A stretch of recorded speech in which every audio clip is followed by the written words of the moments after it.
Hello दोस्तों, मैं प्रियमवदा। कल मैंने आपको बताया था कि किस तरह पूरा घर भरा हुआ था और सभी लोग मेरे दादू को घेर के खड़े थे। किसी ने मेरे पापा से कहा अपनी छोटी बहन को भी बुला लो। मैं थोड़ा खुश हो गई। अरे वाह, बुआ आने वाली हैं। मैं ज़ोर से चिल्लाई, दादू दादू बुआ आ रही हैं। पर किसी ने मुझे उनकी गोद में नहीं जाने दिया।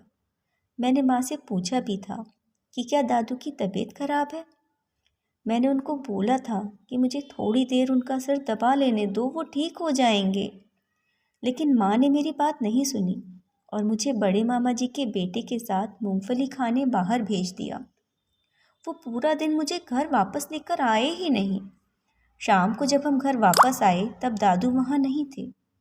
सबने कहा वो डॉक्टर के पास गए हैं। अब घर में बहुत सारे लोग रोज़ आते थे, थोड़ी देर दादी के साथ बैठते और चले जाते।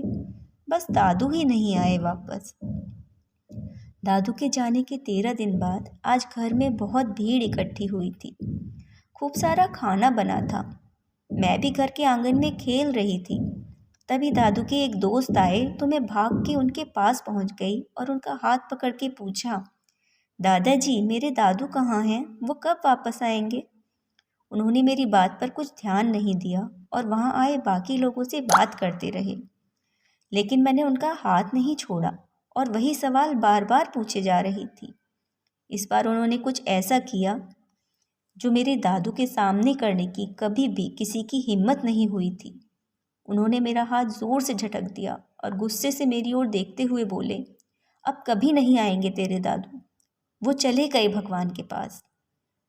मैंने अब ज़ोर ज़ोर से रोना शुरू कर दिया। अभी मुझे दो बातों का एहसास हुआ था। एक, कि जब दादू मेरे पास नहीं हो तो कोई भी मुझे ऐसे चीख कर बात कर सकता है। दूसरा, दादू मुझे बिना लिए ही कहीं चले गए थे। आज के लिए इतना ही। अपने बाकी के एहसास मैं आपको कल बताऊंगी। ये मेरे लिए एक बहुत बड़ी घटना थी। मेरे दादू मुझे छोड़ के जा चुके थे। दादू तो चले गए थे, पर मेरा आप सबसे अनुरोध है कि मेरे इस सफ़र पे मेरे साथ बने रहें। अभी बहुत कुछ है आपको बताने के लिए। वीडियो देखते रहें, इसे लाइक और सब्सक्राइब शेयर भी करें और सभी के साथ इस अनुभव को बांटें। मेरे चैनल को सब्सक्राइब करें और मेरा साथ देते रहें। धन्यवाद।